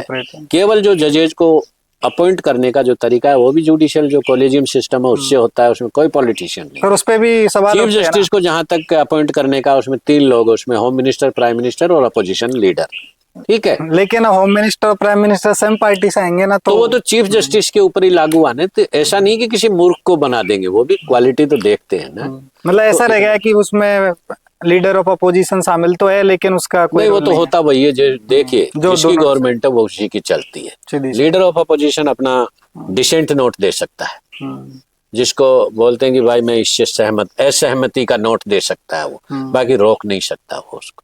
लेकिन फिर भी है ना, वो तो उसको तो मालूम तो है ना, वहाँ बैठा है वो, वहाँ पे अपोजिशन लीडर बैठा है, तो ट्रांसपेरेंसी उसमें है। दूसरा, जहां तक पॉलिटिकल एग्जीक्यूटिव की बात है, तो डेमोक्रेसी में पॉलिटिकल एग्जीक्यूटिव सर्वोच्च होती है। आपके जो रूल्स बने हुए हैं, बिजनेस रूल्स, जो गवर्नमेंट के ट्रांजैक्शन ऑफ बिजनेस रूल्स बोलते हैं उनको, जो सचिवालय में होते हैं वो, उनमें साफ लिखा रहता है कि जब फाइनल डिसीजन लेगा तो मिनिस्टर ही लेगा, और डिसीजन लेने के बाद में अगर वो सेक्रेटरी के निर्णय को बदलता है तो उसकी जिम्मेदारी, उसके साथ अकाउंटेबिलिटी भी आती है। अकाउंटेबिलिटी का एक सिद्धांत होता है कि आप निर्णय ले रहे हैं तो जिम्मेदारी भी आपकी है। मैंने तो आपको सुझाव दे दिया कि ये ठीक नहीं है, जो डिसीजन ले रहा है उसी की अकाउंट। एज ए ब्यूरोक्रेट, ये टीएन सेशन का यही था कि आपको ब्यूरोक्रेट्स को पूरा अधिकार दिया जाता है कि आप फाइल पे लिख दें आप जो लिखना चाहें, लेकिन यहाँ पता नहीं लिखते हैं कि नहीं लिखते हैं। मिनिस्टर ने बोल दिया साहब उसी को रिकॉर्ड कर देंगे फाइल में, as directed by the minister, the honourable minister wants this, the honourable minister desires this. अब जब आप मिनिस्टर की तरफ से डायरेक्शन लेने लग गए तो आपका क्या कॉन्ट्रीब्यूशन हो? हमने ऐसा नहीं देखा, हम तो फाइल को चलाएंगे, उस पर लिख देंगे कि साहब इस विषय पे मेरा ये व्यू है। और तो हमारे केरला में 95-99% हम जो लिखते हैं उसी पे चलता है मिनिस्टर। यहाँ शायद उल्टा होता है राजस्थान में, क्योंकि यहाँ वो लिखते ही नहीं है। यहाँ तो मिनिस्टर ने झूठा भी लिख दिया तो हाँ साहब मिनिस्टर साहब ने कहा है ये कर दो, ये कर दो, तो आप ये तो उल्टा सिस्टम हो रहा है। पैसे से खुशी मिलती है सर? पैसा उतना ही होना चाहिए जितनी आपकी जरूरतें हैं। बाकी लोभ, लालच, स्वार्थ, इनका तो कोई अंत नहीं। ठीक है, जितना ईश्वर ने आपको दिया उसमें आनंद करिए। आप टाटा बिरला बनने की कोशिश करोगे, आपको कंपेयर उन्हीं लोगों से करो जो आपकी कैटेगरी में। आप कंपेयर करोगे कि मैं तो ये बन जाऊं वो बन जाऊं, तो उससे आदमी की जो महत्वाकांक्षा है, जो डिजायर्स है, इसलिए बुद्धा ने कहा है कि desires are the root cause of miseries. आपकी जो इच्छाएं हैं, आपके मन को इधर उधर दौड़ाना, इन्हीं से आदमी दुखी होता है। आपको जितना दिया है भगवान ने बहुत दिया है, उससे आप गरीबी देखो, 40 करोड़ तो लोग हैं गरीब इसमें, उनसे तो अच्छे हैं आप और हम, फिर किस बात पैसा। और ये तो कैसे हैंडल करते हो सर, योगा करके या फिर कोई? देखो मैं सुबह मैं जयपुर में मैंने घर बनाया, लेकिन मेरा मन नहीं लगा। मेरे दोनों भाई रहते हैं, मेरे से बड़े बड़े भाई साहब दिल्ली में रहते हैं, तो हमारा घर है, हमारा गाँव है ये। मैं तो 20 साल तक यहीं रहा शुरू में, तो बोरियत मुझे जयपुर में ज्यादा होने लगी। क्योंकि जयपुर में मुझे लगा कि जो इंटेलेक्चुअल क्वालिटी है लोगों की, मेरे ख्याल से अब कहना ठीक नहीं लगता, लेकिन वो मैच नहीं कर पाई मेरे से। ऐसे लोगों के साथ बैठना जहां आपका कोई, आप कुछ सीखने को नहीं, विवाद हो, और यन्य तो शो वन्य तो यही बात।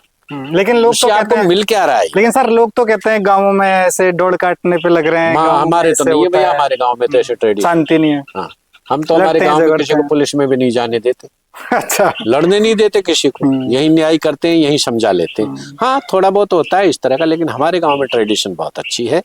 और सौभाग्य से हमारे पिताजी का भी यही ट्रेडिशन रहा है। अच्छा। और हम किसी को लड़ाने का काम भी नहीं करते, सबको साथ रखते हैं और सब सम्मान करते हैं। यहाँ स्वास्थ्य वहाँ ठीक नहीं था, मैं यहाँ आ गया, तो अब टाइम आराम से मेरा निकल जाता है। सुबह मॉर्निंग वॉक में जाता हूँ। सर जैसे आपके फैमिली बैकग्राउंड के बारे में यदि बात करूँ, आप खुद IAS रहे हो, आपके भाई भी IPS थे, आपकी भतीजी संपत मीणा वो भी सीबीआई के अंदर डायरेक्टर के पद पे है, आपकी बेटी एक आईएएस एक आरएस है। तो सर ऐसा कौन सा चक्की का आटा खिलाते हो या कौन से कुएं का पानी पिलाते हो कि इतने आईएएस की फैक्ट्री लगा दी आपने? देखो ऐसा है, माँ बाप का आशीर्वाद बहुत जरूरी होता है बच्चों के लिए। हमारी माँ और हमारे पिताजी बहुत ही सिद्धांत वाले आदमी थे और सब लोगों की मदद वो करते थे। तो शायद हमारे तो कर्म थे, लेकिन जो उनका आशीर्वाद था हमारे ऊपर, माँ बाप का, उनके पुण्य कर्म जिनको बोलते हैं अच्छे कर्म, उनका फल शायद हमको मिला। ऐसा नहीं कि हम कोई सुपर इंटेलिजेंट थे, लेकिन हमारे पिताजी के हमारे कुछ प्रिंसिपल्स थे, उसी लाइन पे हम चले। पिताजी ने अच्छी शिक्षा दिलवाई और हम दोनों भाई निकले आईएएस आईपीएस बने। भाई साहब के दोनों बच्चे बने, जो संपत तो है ही अभी सीबीआई में स्पेशल डायरेक्टर है, डीजी रैंक है उसकी अभी वहाँ।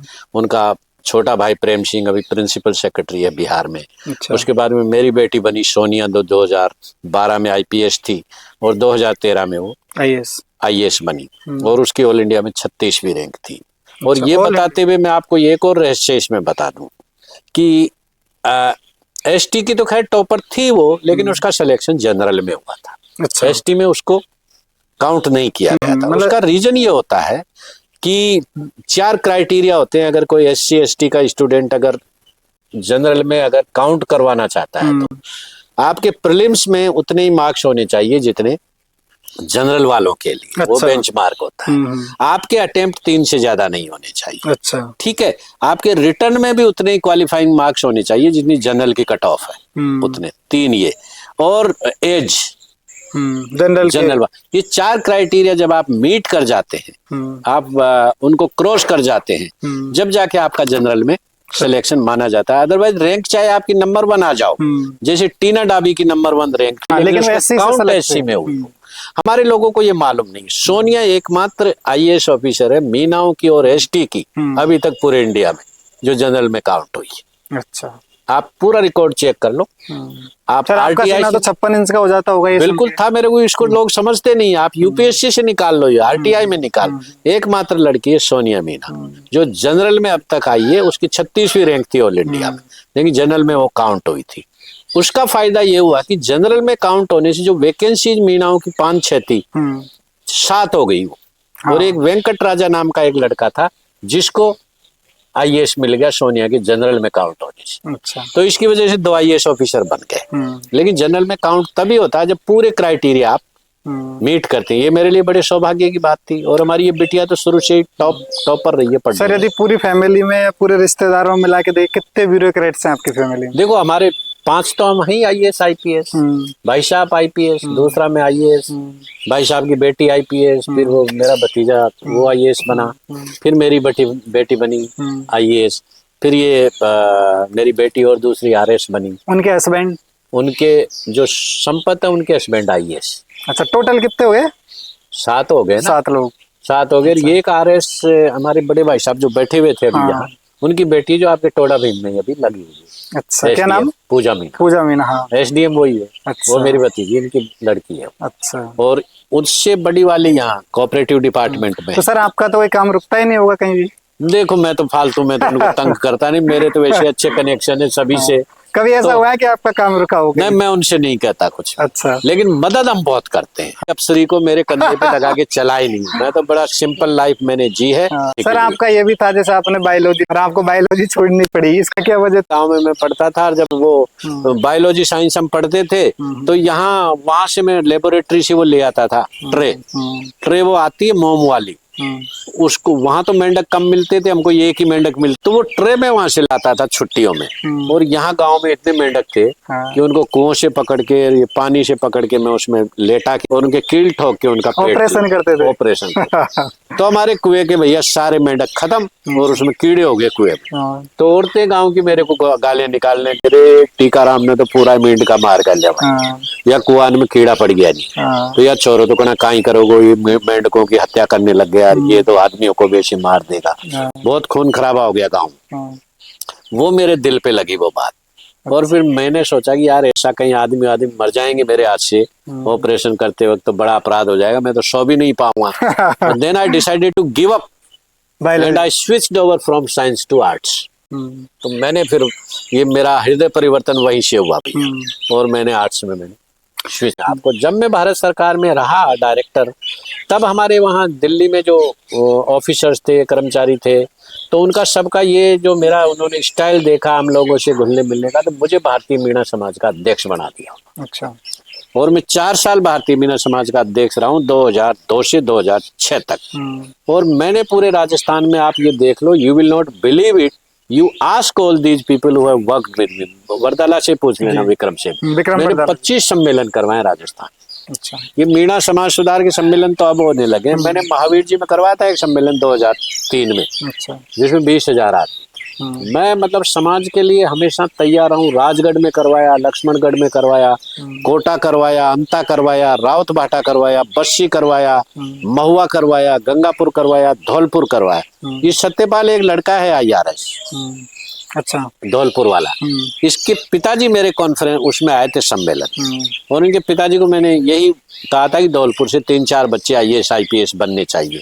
तो सत्यपाल मुझे बताता है अभी भी कि सर आपने जो सम्मेलन करवाया था धौलपुर में, उसमें मेरे पिताजी आए थे और उन्होंने मुझे प्रेरणा दी कि यार वो टीकाराम जी आए थे और वो ये कह रहे थे, तो आपसे मुझे प्रेरणा मिली, मैं IRS बना। वो लड़का बात सत्यपाल, तो खुशी होती होगी जब ऐसे निकलते हैं लोग। वहां से 2-3 बच्चे और बने।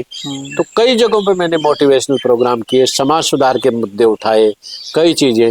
लेकिन दुर्भाग्य से कुछ नेताओं के वो आर पार निकल गई, क्योंकि हमारी पॉपुलैरिटी बढ़ गई। नेताओं ने मेरे खिलाफ, फिर एक नेता तो ऐसी जिसका मैं नाम नहीं लेना चाहता, वो खुद आडवाणी जी से मिली, मेरे खिलाफ शिकायत दर्ज करवा दी। जैसे कि जसकौर जी की बात तो नहीं, किसी की मैं नाम नहीं लूंगा। जसकौर जी, आडवाणी जी से तो वही मिल सकती है ना, किसी का भी नाम नहीं लूंगा। लेकिन वो शिकायत मेरे खिलाफ हुई और खुद आडवाणी जी को देके आए थे। उसमें कुछ अफसर भी शामिल थे मेरे खिलाफ उस षड्यंत्र। और फिर नतीजा ये हुआ कि मेरे खिलाफ नोटिस जारी हुआ और मैंने उसका जवाब दिया जबरदस्त।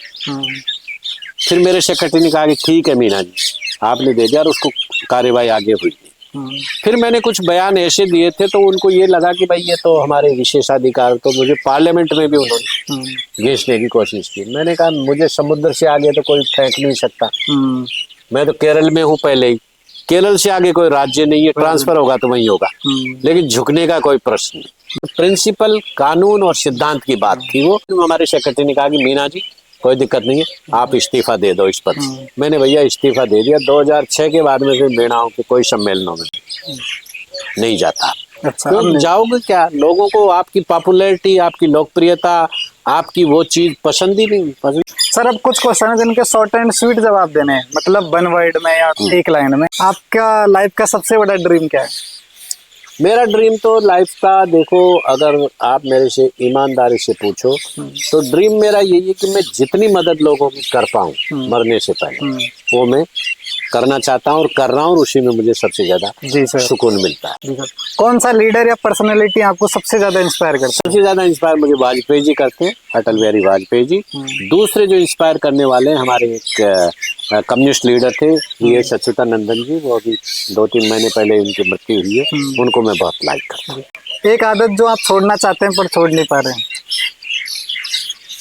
अब आदत तो क्या है कि जैसे मैं ईमानदारी से अगर आपको बताऊं तो मैं कुछ भी चीजें करने के लिए बहुत इम्पेशेंट हो जाता हूं। मुझे करना है ना, तो धैर्य थोड़ा कम रखता हूं और उसको जल्दी में इम्प्लीमेंट करने की कोशिश करता हूं, जो कि ठीक नहीं है। कभी कभी निर्णय गलत हो जाता है।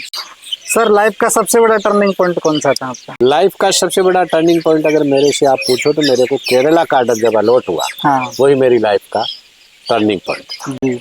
एक स्किल जो हर इंसान को सीखनी चाहिए? कम्युनिकेशन स्किल्स, अच्छा, पोलाइटनेस और ईगो आदमी में नहीं होना चाहिए। लाइफ का सबसे बड़ा रिस्क कौन सा था जो लिया और कामयाब हुए उसमें?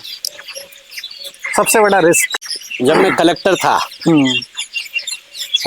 तब मैंने जब कॉन्ट्रैक्टर्स को जेल में डाला, जो लीकर कॉन्ट्रैक्टर्स, बड़ा रिस्क था वो सबसे बड़ा मेरा रिस्क। जानलेवा भी हो सकता, जानलेवा हुआ, अटैक हुए मेरे ऊपर। हाँ सर, जानलेवा से मुझे याद है आपको पुलवामा भी भेजा गया था। वो भी बहुत जबरदस्त था, चैलेंज था वो तो खैर, लेकिन जो आप बताते हैं ना कि जो रिस्की हो सकता था वो था मेरे ऊपर अटैक की हुई। रेस्पेक्ट, पावर और मनी में से चुनना चाहोगे तो क्या चुनोगे? रेस्पेक्ट, पावर और मनी? रेस्पेक्ट। अच्छा, यदि आपको 3 लोगों के साथ डिनर करना हो तो किस किस को इनवाइट करना चाहोगे? मैं, हाँ, आप पूरे इंडिया से बोल 3 लोग, हाँ, कहीं से भी, आपकी से भी। फैमिली, इंडिया, कंट्री, दोस्त, कोई भी हो सकता है। देखो, पहले तो मैं शशि थरूर जी को जी, इनवाइट करूंगा, हाँ, वो मुझे बहुत पसंद है। दूसरे मेरे बड़े भाई साहब हैं, अच्छा, जिनका आप बहुत रिस्पेक्ट करते रतन हैं। लाल। और तीसरी मेरी बेटी सोनिया। वाह, मतलब बेटी से ज्यादा प्यार है। आपके हिसाब से सक्सेस का असली डेफिनेशन क्या है? सक्सेस का असली डेफिनेशन अगर आप मेरे से पूछे रियल में, तो न तो पैसा है न पावर है। आपकी यूटिलिटी समाज के लिए, परिवार के लिए, लोगों के लिए आपकी उपयोगिता कितनी है, वही सक्सेस है। अदरवाइज अफसर बनने से कोई फायदा नहीं है। आप लोगों के कितने काम आए, कितनी मदद की, कितने के आंसू आपने पहुंचे, आपके पास कोई भी आया तो वो कंफर्टेबल फील करे और उसकी वो खुश होके जाए, उसकी मुंह पे खुशी होनी।